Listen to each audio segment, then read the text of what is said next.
everyone, welcome to another tutorial. So this is the reference photo that I'm using today. It's got some lovely dark skin tones, some lovely burnt siennas, some lovely red lips, dark hair, curly hair. I use this Beihong Artist's watercolour paper. So I transferred the sketch onto the watercolour paper and I've refined the sketch as well, and I'm just removing any excess graphite powder off with this Faber-Castell putty eraser. It's always worth doing once you've done a sketch, just to go over all the pencil marks and to remove that excess graphite powder so that it doesn't mix with any watercolour paint or any water that you put onto the painting. So that's the last thing that you need when you're starting a painting, is to have a mix of paint and graphite on your paper to start with. So I'm just pressing that on there on all areas across the painting. It'll fade quite a bit, but you will still be able to see that pencil mark underneath. If you use just a normal eraser, then you risk, rubbing off the pencil altogether, so you won't be able to see that sketch. I have a video dedicated to how I transfer the sketch onto watercolour paper. It's on the collections part, so you can follow that. It's quite an easy method, but just remember, to refine your sketch afterwards. So I wasn't happy with the way this nose looked here, so I'm just trying to adjust that. Despite having that sketch on there, I just felt like it was in the wrong place. I just needed to adjust it, add a few more lines here just to make sure that I get that shape in correctly. So I'm just making sure that nostril's in place as well on that left side. So if you've transferred your sketch using a line drawing that I've included, underneath the video, then maybe just take your time and just follow what I'm doing here, just to get a little bit more shape to that nose. Obviously, if you've done it freehand, then that's absolutely fine as well. You might not even use the outline that I've put up on there. You can freehand it.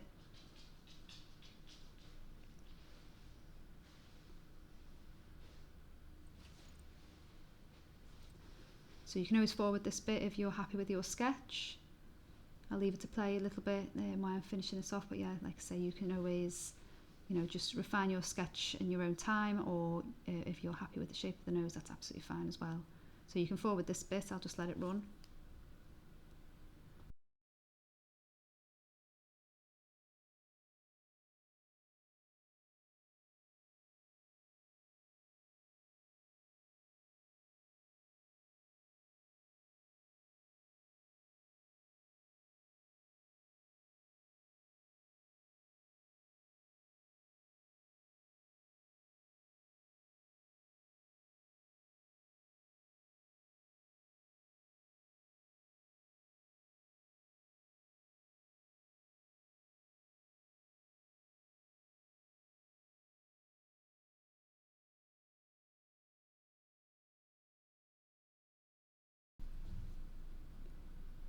Okay, so I'm finished with the sketch now. I'm happy with that. I've removed any excess graphite powder off the paper as well.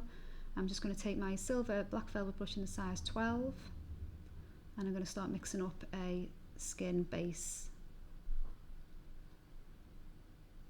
So obviously this lady in the picture's got darker skin, so I'm not going to go in with like a pink, Caucasian, pinky peach skin tone. I'm going to go in with more some brown, so I'm starting off here with like an orangey brown, like a burnt sienna, and I'm mixing in a little bit of this yellow ochre as well. So I'm going to start off with quite a pale skin tone to start with, but a different tone than what I would usually use for Caucasian skin. Add a little bit more of that burnt sienna.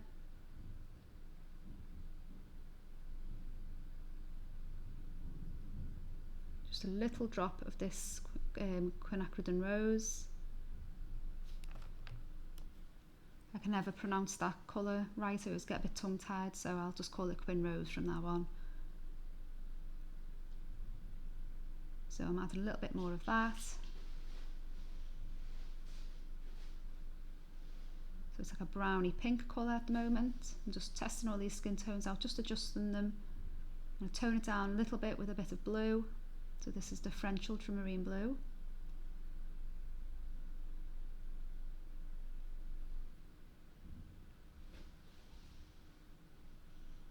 So I'm quite happy with that, I think. Add a little bit more water, give it a good mix. So I am going to do wet on wet because it's bare hung paper and it does tend to dry quite quickly, so I'm going to go wet and wet for the first skin layer. So what I do with wet on wet now is I leave a little bit of paint still on the brush when I dip it into the water. I do find that when I'm doing wet on wet, if I just have a clean brush and I go onto the face with the water, I kind of lose track of where I've put the water. I can't see it unless you hold it up into the light and you can see the paper shining a little bit. So what I tend to do is leave a little bit of paint onto that brush and dip it into the water, and you can see there is just a slight tint of that colour on the page there. So it's just a little tip for you if you want to try that out. So I can see where I've been, I can see where I'm going, but obviously I'm not dipping that brush back into the paint. I'm just dipping into the water, and there still is that little tint of paint within that water on that brush. So I can see where I've gone, avoiding the whites of the eyes. Her lips are closed, so I don't have to worry about teeth. I'm not going to go over the hair at the moment. I'm going to avoid her little top that she's got on.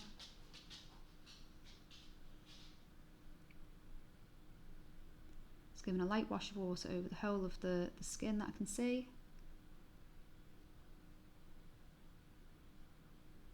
So your paint is going to flow where you've put this water layer. We can always remove highlights with a clean damp brush after we've done this skin layer, which is usually what I do now. So I'm just soaking this brush in that paint.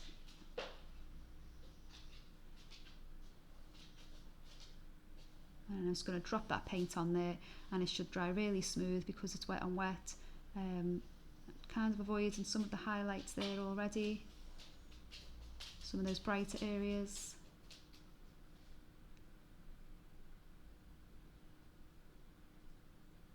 Some of the areas on her forehead are lighter than others, so you can always remove some more paint off that.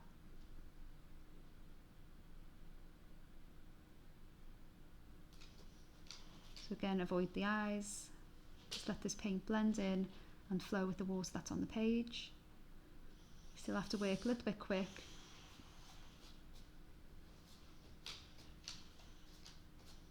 Apologies, I always say this in the videos, for any background noise. That's my dog in the background clattering his paws on the wooden floor there. I apologise, he's just settled down now, so hopefully that'll be it for a little while.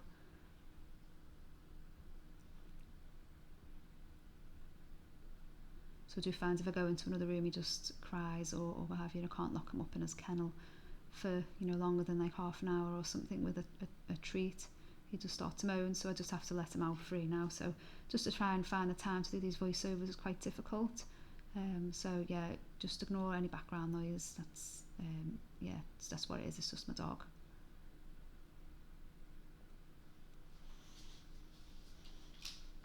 So there's a nice highlight on that left cheek there. Just avoid that as well.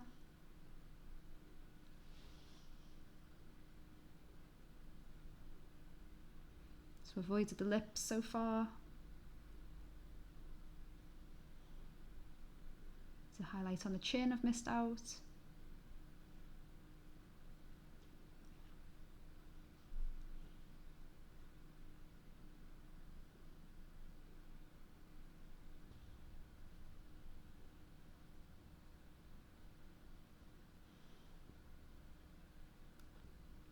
Let's move down onto the neck there. It should still be damp enough to be able to do wet on wet on. So a nice coating on the neck. So you can see a lot of a collarbone and things on this one, so it's quite a nice one to do, to practice doing necks and collarbones and things. There's a lot of shading and shadows and things to get in there.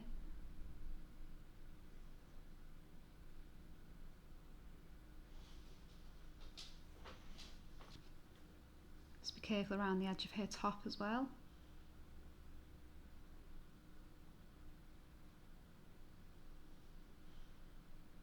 So it's starting to dry a little bit now, the paper, so I'm just adding a little bit more water, and probably dipping my paintbrush into the water and then into the paint there just to get a bit more of a watery mix.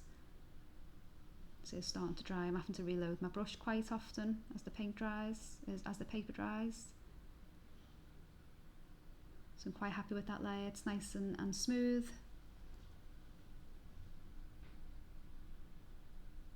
Drop a little bit more paint onto those darkest areas under the neck. And that should all blend out really nice.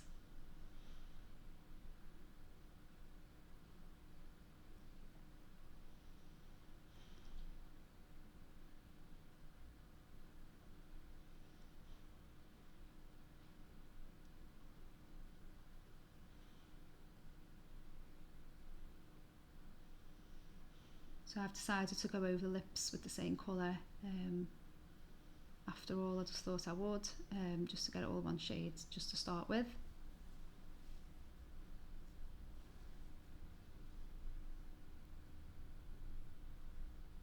It's all going to brighten up and lighten as it dries anyway. So here I've started to dry the brush and then remove areas where it's a little bit lighter on the skin. So it all looks quite uniform at the moment, apart from the areas that I've missed out. So I'm just lifting some paint up off certain areas just to brighten those up a little bit. Okay, so I'm going to let this layer dry, and then we'll come up, back and do another layer on the skin. Okay, so I've let that dry. You can speed it up with a hairdryer if you want to carry on straight away, or just leave it for a few hours, up to you. So I've just taken some more of this burnt sienna. I've swapped to this Jennifer Rose mop brush size 10. Just making a nice watery mix of this. And this is wet on to dry now I'm doing. So I'm just going to darken up some areas on the face, on these shadows, around the hairline.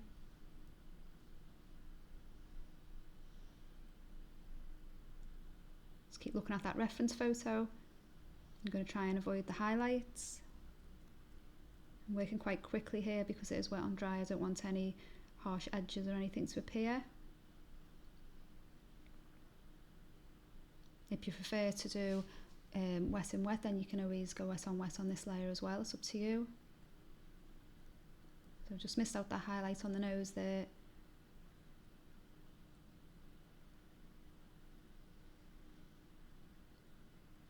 So just wet and dried the brush, and I'm just blending those edges out a little bit.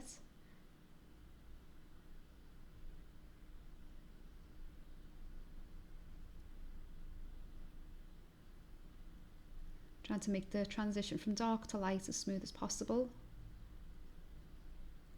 If you think you've put too much paint on, then maybe do what I've just done there and just remove some of that if you've gone too far in onto the highlighted bits.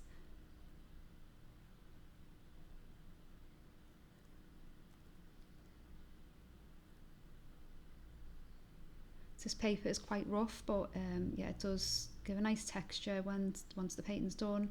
I really enjoy working on this paper, especially for these large portraits. You know, the face is quite close up there. Obviously, if you are doing a smaller painting, more of the body is showing or on a smaller piece of paper, then this might not be the ideal paper to use. You might want to use a smoother paper to get some of those details in. But for a close-up like this one, it's a really good paper to use. I really enjoy working on this one.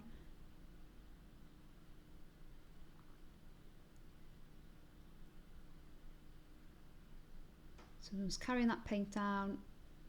If I see any blooms appearing or anything, I will smooth them out as I go. This time I will go around the lips, I won't touch the lips.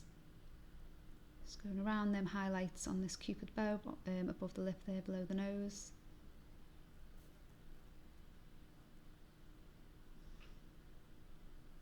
I've just marked in on the cheek there where this nice rosy red colour will be, but for now I'm just going to go over it with the burnt sienna. You can still see those lines in where that colour will appear later, but I'm just going to go over with this burnt sienna colour straight away.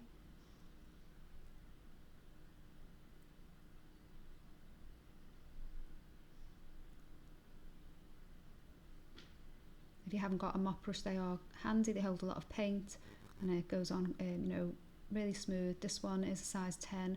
I felt like the size 12 in the silver black velvet brush that I used on the first layer would have been too big for this layer, so I've gone for a smaller brush.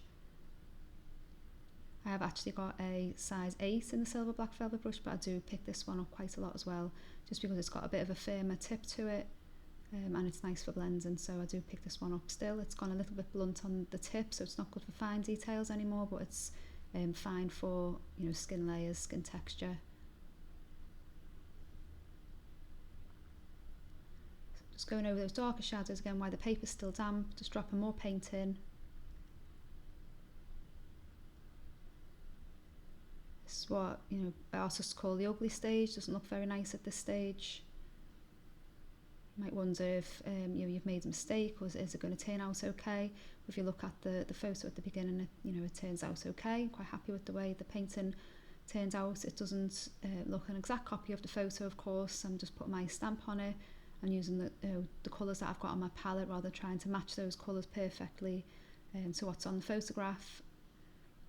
Because it's just of a random face, it doesn't matter. It doesn't need to be a full likeness of the photo either, of the lady in the photo.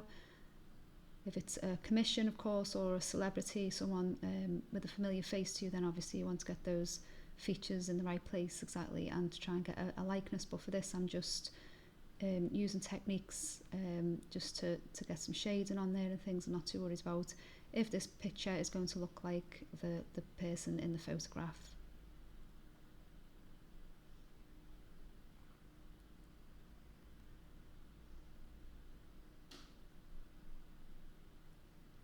Some nice highlights on that left cheek. I'm just going to be careful around them, and that one on the chin as well. Obviously gone over a little bit just to dull it a little bit, but yeah, I haven't obviously gone as dark as what I have in the skin around it.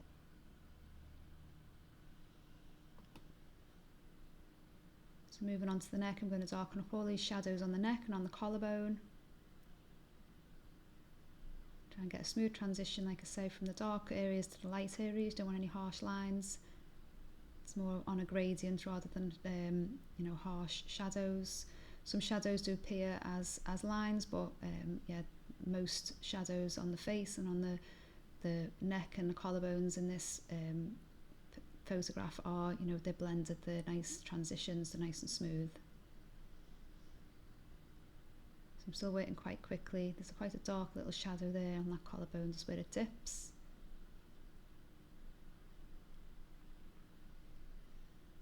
Remember to leave that top clear of paint. So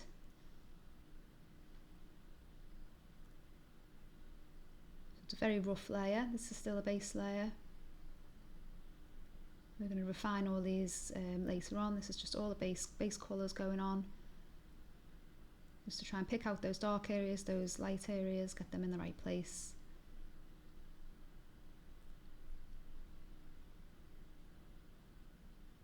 You can see those pencil lines still.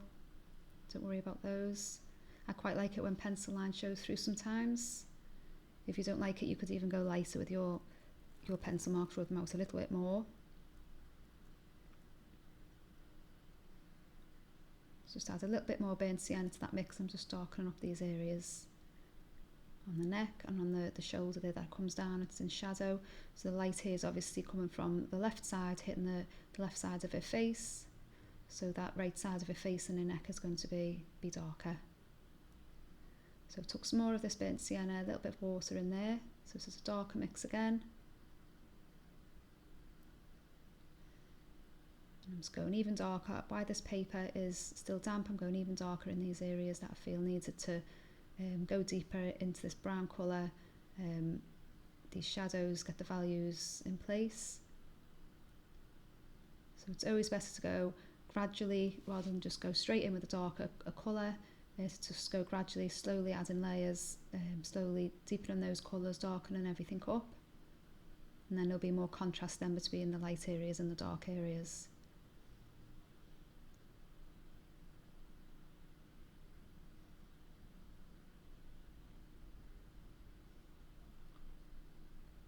So you can always do this as well. You can clean and dry your brush and then just remove some paint on certain areas just to get those highlights back.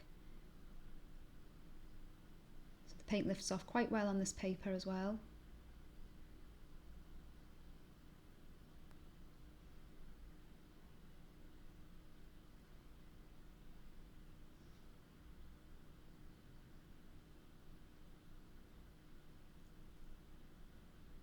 So just while the paint's dry, you can just mess about with it. You can remove some paint, you can lighten up areas if you felt like you've gone too dark in certain areas. So this is definitely the ugly stage here.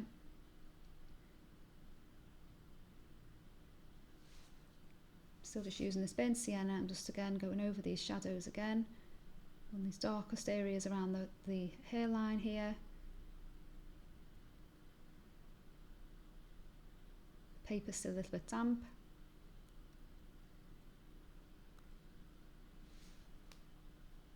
Once this is dry, it will lighten up again anyway, so it does look a little bit dark at the moment, but it will all lighten up and we'll have to do more layers on top.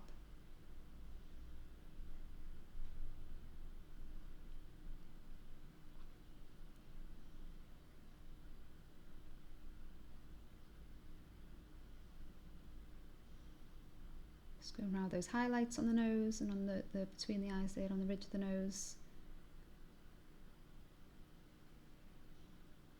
Just keeping that highlight on the left side of the forehead in place. Just darkening up those cheeks, as the cheeks are quite dark. I'm going to put a rosy colour on those later on.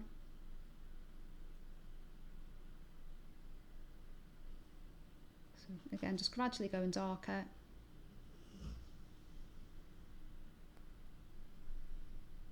Now that face now is matching the colour on the neck. So we went a bit dark on the neck.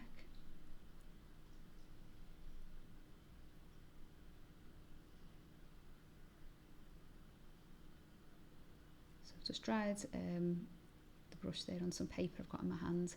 Sometimes it's useful to have a little bit of paper in your hand just so you can dry the brush on it. Just put a bit of colour in the eyes there on the iris. The eyes are brown as well, so yeah, I thought I might as well put a little bit of brown on there.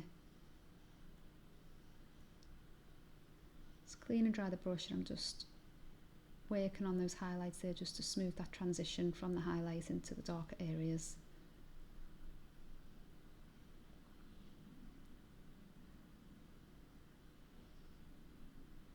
So these highlights on the face, they're not white, they've got a bit of like a yellowy tint to them, so if I remember, I did actually go in and put a bit of yellow over the top of those highlights as well later on. So a bit of paint's just gone onto the paper there, so I'm just wet that and just pick that up with the paper towel. Just keep an eye on the white areas of your painting, just in case you have put little drops of paint or anything on there. Just trying to smooth that transition onto from the hairline into the hair. Hair's going to be quite dark, so it doesn't really matter. I just don't want any harsh lines appearing. I want to soften those lines just in case.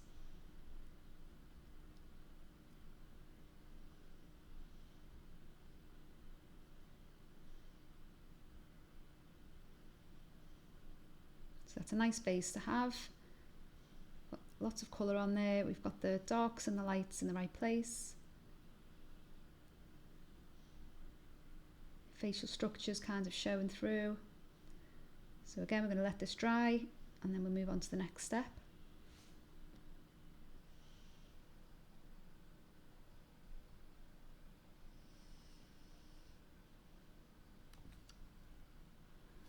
Okay, so moving on now, I'm just taking a little bit of burnt umber onto the palette there. I've got some of that burnt sienna underneath, but it's dried on the palette, so I'm not too worried about it mixing or anything. It doesn't really matter at this stage. So I'm just getting this iris shape in and the pupil. Don't want to go black or anything at this stage, so that's why I'm using a brown rather than a black. For the pupil, just want to get everything in the right place, just in case I make a mistake. It'll be easier to lift a lighter colour up than, you know, like a black or a neutral tint colour. So I'm just tickling the edges of that paint just to blend that into the paper.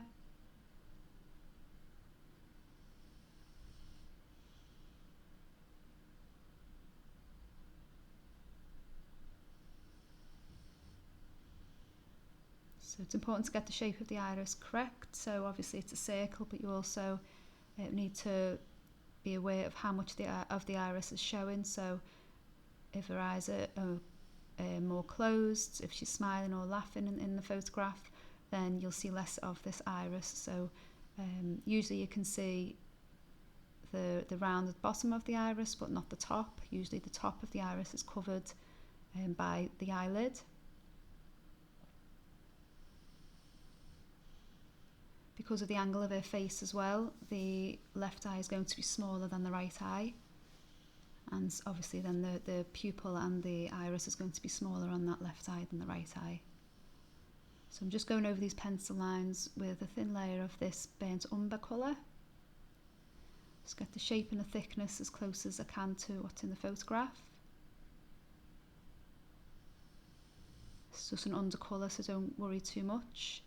It doesn't have to be perfect at this stage. We will be going over with some dark colours and a more detailed brush as well.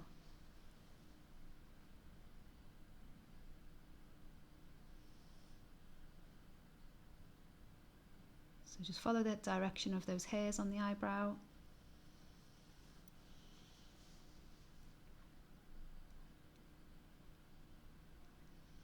So I'm just going over all these little details, all these dark details, before those pencil lines disappear underneath the paint. Just take your time with this stage. You don't want to do these lines in the wrong place. It's going to look off, especially if the left eye and the right eye don't match up. It's going to look a little bit off your painting, so make sure you take your time and you get these details in the right place. I'm going to go over these eyelashes later on, so I'm just doing a little thin layer of this brown colour just to get the shape of the eyelashes and the direction of them as well.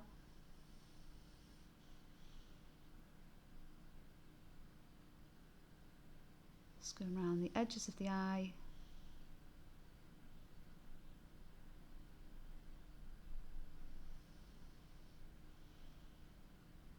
Just getting those eyelashes in place. Sorry, my hand is covering the brush there, sorry.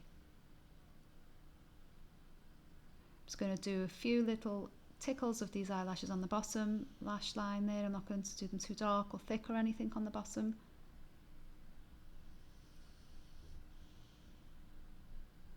Just going to give the impression that they're there, little indication that they're there.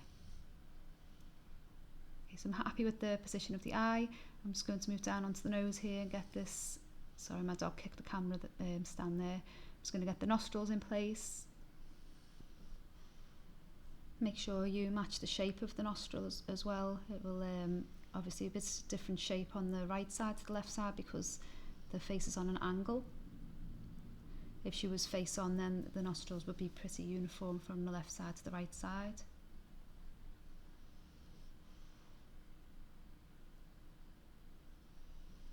So here's another dark area just between those lips there. There's usually, a dark line between lips if they're closed. So I'm just going to get that in now as well. Just match that shape up.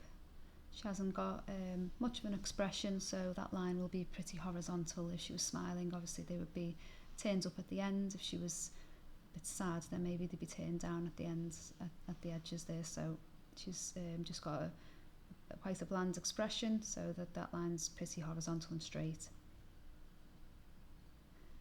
I'm just going to get a few of these lines in just to indicate where the shape of the lips are going, just by drawing these like little lines, little wrinkles that you can see on the photograph. She's got quite big lips, so these dark crevices will be indicating which direction the lip is flowing in, the angle of the lip. Just go around the edge of it as well. I want these lips to blend into the skin around them rather than just look like they're stuck on the face, so I'm just trying to do that now, just kind of get some shadow areas around the lips just to, when I put that colour on, the lips should look more blended into the skin rather than just a different colour and a harsh line between the lips and the skin. There's usually a dark shadow under the lip as well, on the chin.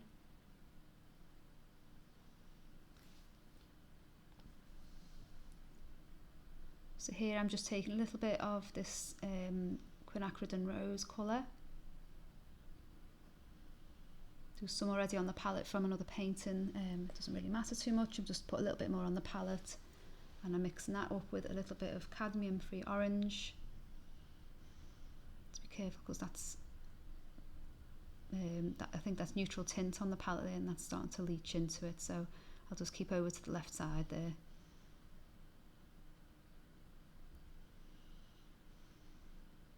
Just going to put a layer on these lips of this colour. So it's like a rose mixed with an orange colour. Just get the shape of the lips in.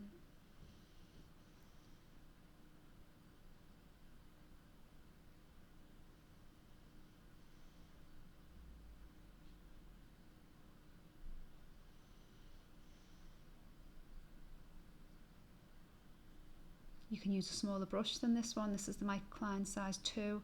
It's quite blunt on the ends, this brush at the moment. Yeah, you can use any fine detail brush for this part. I find it quite impressive when artists use these big mop brushes for these little tiny details, you know, going around little tiny edges and things. I always find it quite impressive. I always just like to err on the you know, the sides of caution and just use a tiny brush for these details on the lips and around the eyes and things like that. So just some lines vertically down on the lips, and then yeah, just fill in, leave some little white areas just to indicate where there's some little highlights and things. So I've let that layer dry now. I've probably sped that up with the hairdryer, just to make sure all those little dark lines that we put on there are all dry before we start going in with some more colour. So this is burnt umber on the palette now. Mixing that with some water, and I'm just going to do a layer on the hair here. So the first layer on the hair is just a base layer. The hair is very dark, so I'm not going to start off too light with it. This is just like a thin layer of a rich brown colour. This will show through any layers that I put on top. So I'm just trying to follow the direction of the hair. It's quite difficult to see because she's got really curly hair. You don't have to be too accurate with it. Obviously if she moved her head or anything like that, then her hair would be in a bit different position, so it doesn't have to be exactly the same as what's in the photograph. Just the general flow of it. You could do her hair longer if you wanted to. You could take it down, you know, past her shoulders if you wanted to. Like I say, it's not a celebrity or a commission or anything. It doesn't have to be the same. So I'm just going to let this footage run for a little bit, and you can just watch what I'm doing. There's nothing complicated about it really. I'm just trying to follow the pattern I can see on the hair direction, and yeah, I'll come back in when the hair's finished. If you've got any questions or anything, leave them in the comments below. I'm happy to answer anything.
Okay, so the underlayer of the hair is finished. I'm just going to let that dry, and I'm just taking some more burnt umber and I've added to that mix, and I'm just going to drop a little bit of that into the eye here.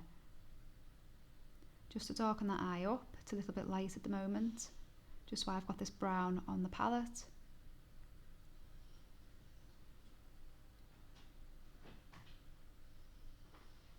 And I'm just going to liven that little mix up that we made earlier of the Quin Rose and Orange, and I'm going to put some shadows here above the eye.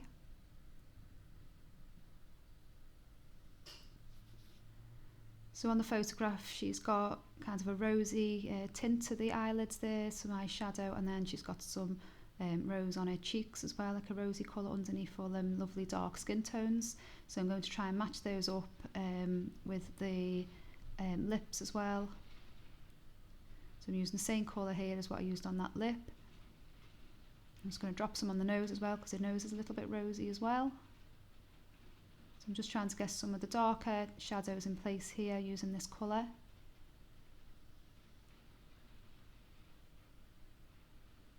It's really started to rain here in the last few minutes, so apologies if you can hear that. It shouldn't be too loud on the video. So I'm just dropping that in nice and delicately. Put some on the cheeks as well.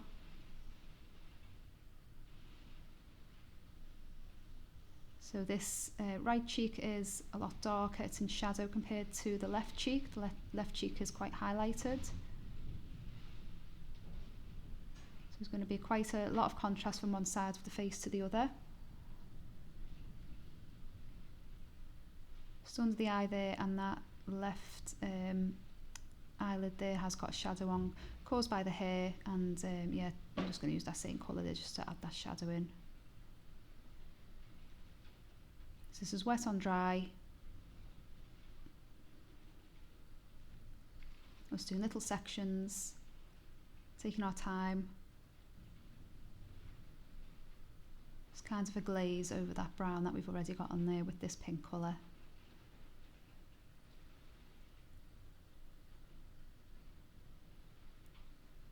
I'm just putting a little bit of shadow in the eye there to dull it down a little bit, because it's not white on the photograph, so just took a little bit of that the mix that we used on the hair, very watery mix, and I'm just popping that onto the whites of the eyes.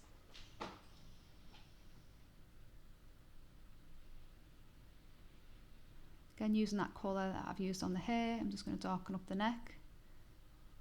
The neck's quite dark in areas, so I'm just going to add that shadow on now.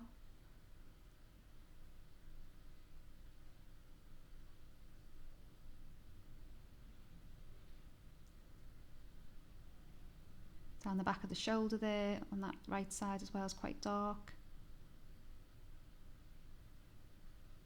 So this is still all an underlayer. Might look a little bit strange now, we can still see those pencil lines coming through the bottom as well, don't worry about those.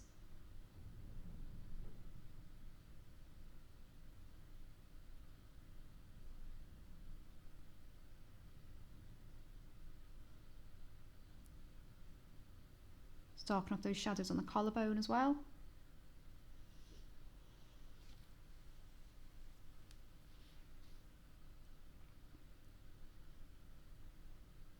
And then that nice shadow on the left side of the shoulder there.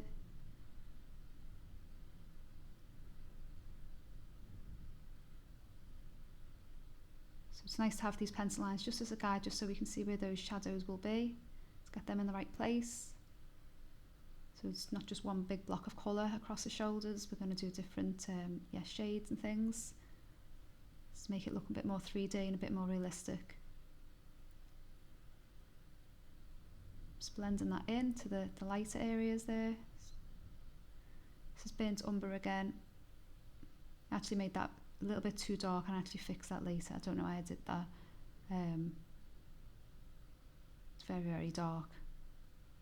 I do actually lift that paint up, so don't do that. If you're following along, don't put you know, that really dark mix of burnt umber on that little dip there on her collarbone. Just leave it as it was.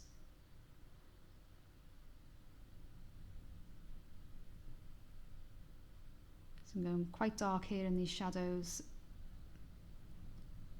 So where the paper's damp, I'm just dropping that darker paint on.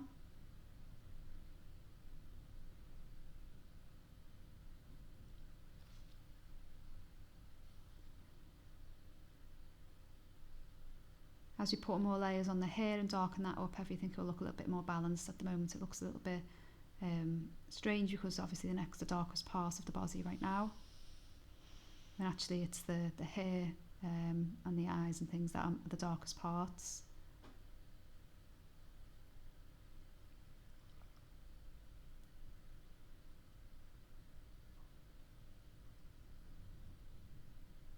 So just moving the paint around now, just getting some paint on the brush, putting that on, and then I'm cleaning and drying the brush, and then I'm just moving that paint further onto the areas, and then I will remove some areas where it needs to be a bit lighter with a clean damp brush. I'm just adding some of that rosy colour to this mix as well, just while it's on the palette.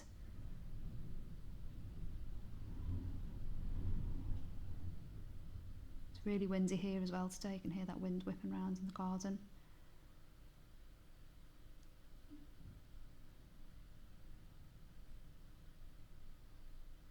So I'm just adding the rosy colour onto the collarbone as well. It's very subtle. Here I'm just cleaning the brush and drying it, and then just trying to blend all those edges in.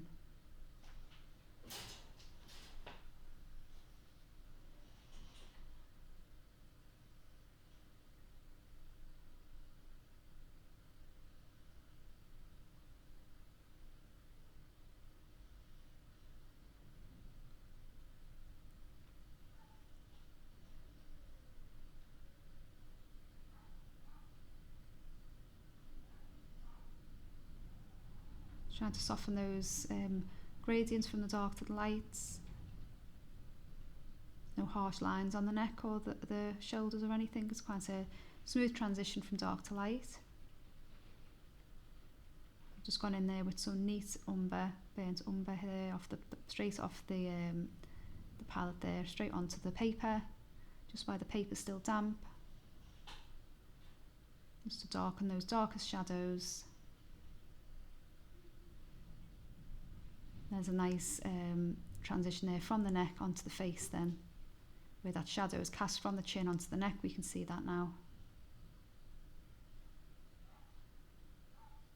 Again, I shouldn't have darkened that little area on that collarbone. I had to lighten that up. I'll lift that on the next part of the tutorial.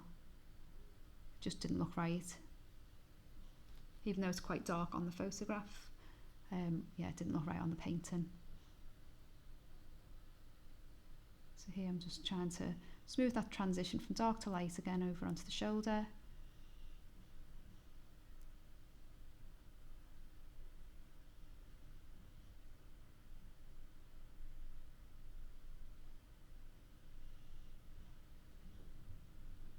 Using that burnt umber.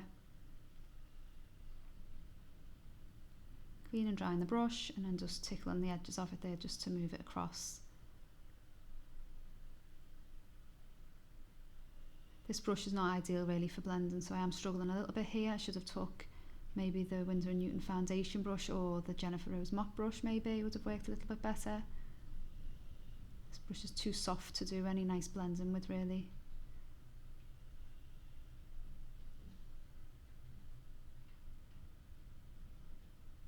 It's all an underlayer and it will dry lighter anyway, so I'm not too worried at this stage. It all looks okay in the end.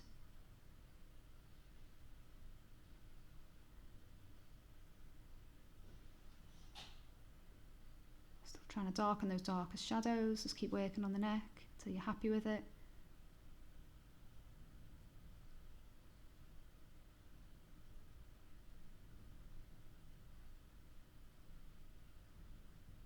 So this is neutral tint now on the palette. Just mix a little bit more water in with it. I'm just going to do a quick wash over her top there.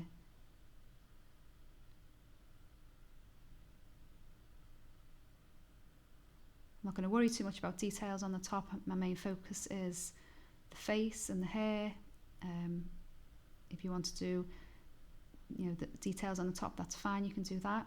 There's only a little tiny amount that's showing anyway, so it's not going to make any difference to the painting. So I'm not doing much detail on that, I'm just putting a little bit of colour on there, and I'm just going to kind of move it around with a clean damp brush just to blend that in.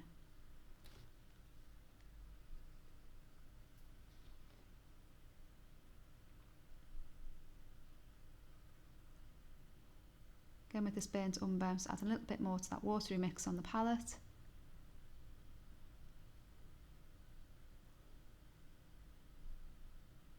And I've swapped now to, because I was struggling with that silver black velvet brush, I've swapped now to the Jennifer Rose mop brush. I've added a little bit more water to that burnt umber. I'm going to start doing some shadows on the face now.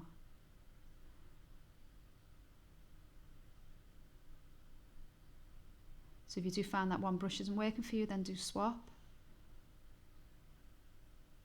If you live in the UK, you'll be able to get this brush. It's from, I think it's from Rosemary and Co. I think it was about £7 when I bought it, and it's lasted ages. The tip has blunted on it, so I can't use it for details, but it's still a really good mop brush just to, you know, do skin tones and things and shadows. So I do pick it up quite a lot still. So I'm just refining these base layers at the moment.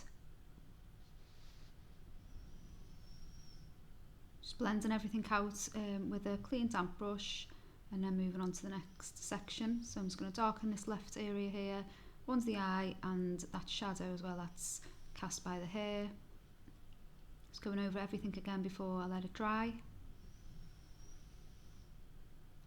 Nearly finished with this part now, so yeah, there's only about 6 minutes left, so I'm going to let it dry before we come back and yeah, start part 2. Just trying to darken everything up, get those facial features in place, those facial structures, the shadows. All the shadows are in a certain place for a reason. They do give structure to the face, so it's important that you do get those in the right place.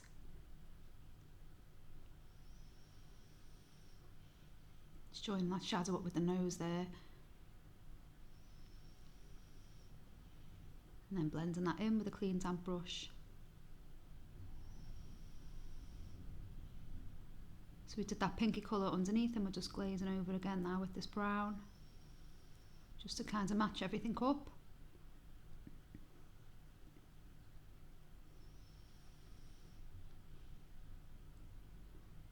This again is going to dry a lot lighter anyway.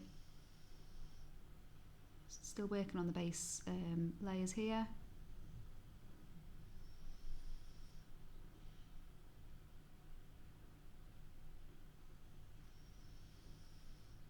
Gone quite dark there on the chin. Still not as dark as on the neck underneath, so we can still see that definition between the jawline there and the neck.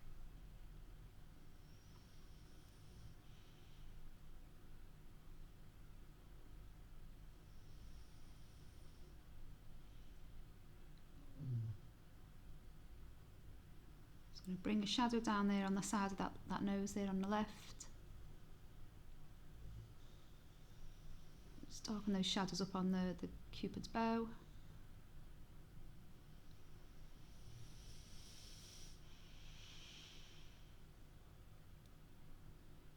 Just careful of that shadow on the chin there, don't highlight on the chin, don't go over that.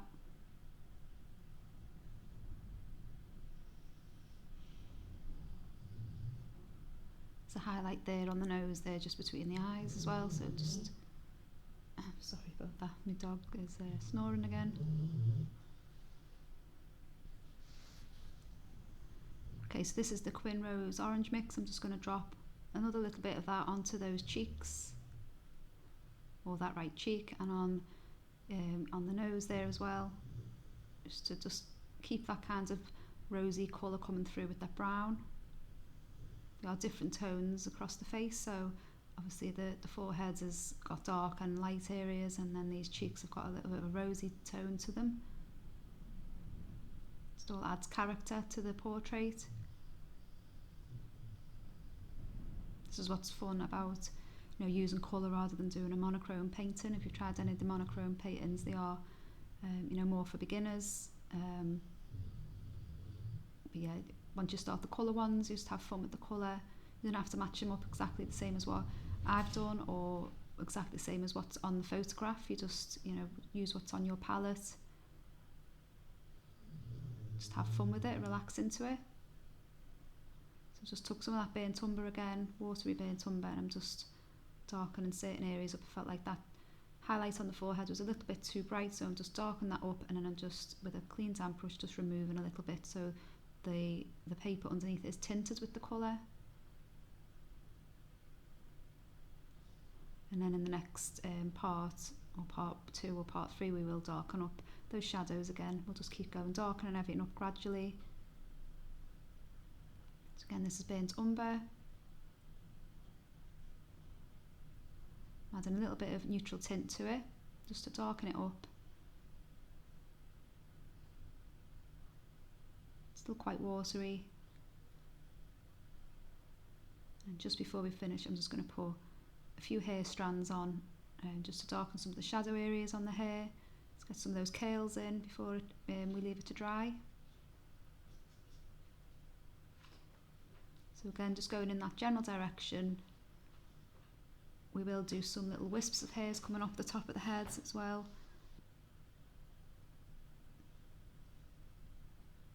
So you can see that lighter brown underneath showing through certain areas. This is still not as dark as we're going to go, so this will brighten up, and this will be another highlight that's showing through the end hair colour as well. So trying to get the general shape in there.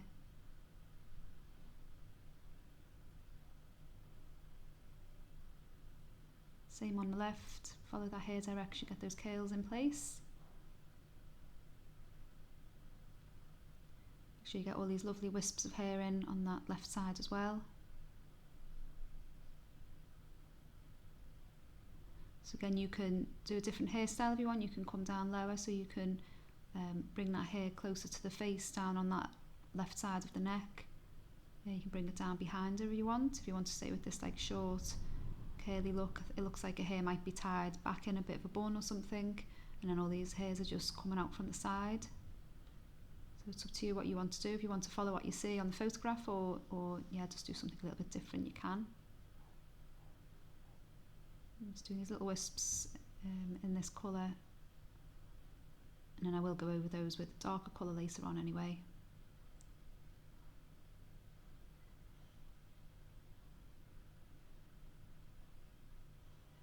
Just have a bit of fun with it, just do these little curls coming off the main head of hair there, just to make it a little bit more natural. She's got quite a messy haircut. So I'm going to let this layer dry. I would let it dry fully, because we've done quite a few layers on the face and on the hair, and you don't want to smudge that with any layers on top, so I would let it dry fully. And yeah, I'll see you in part 2. Hope you're enjoying it. If you've got any questions, obviously drop them in the comments below, and I'll be happy to answer anything. So see you in the next one.